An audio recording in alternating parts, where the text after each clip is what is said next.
oxidative phosphorylation, electron transport chain, electron coupling, proton motive force. There's a lot of words that people use to describe the making of ATP in a mitochondria, and they all are referring to different perspectives of the same process. What's the process? Let's explore! So after the citric acid cycle, where the NADH and the FADH2 was made, do you remember how many molecules of each were made?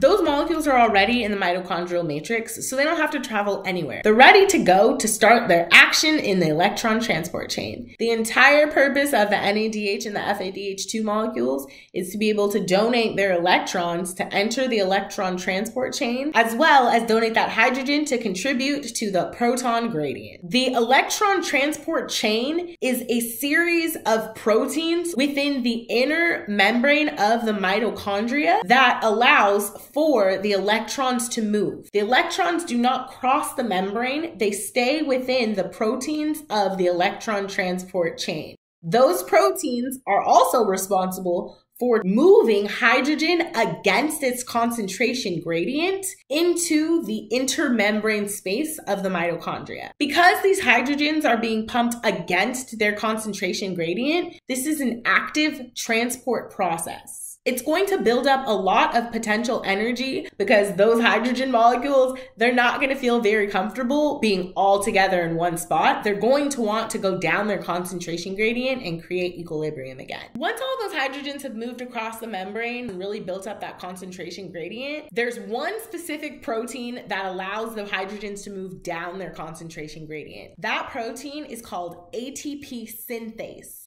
And when that protein moves the hydrogens down the concentration gradient, those hydrogens are moving at such a fast pace that it makes kinetic energy and a force. The force being the proton motive force, the force from the protons moving. The energy from that proton motive force is used to provide the energy to create the bond for ATP to be produced. The energy created from the proton motive force,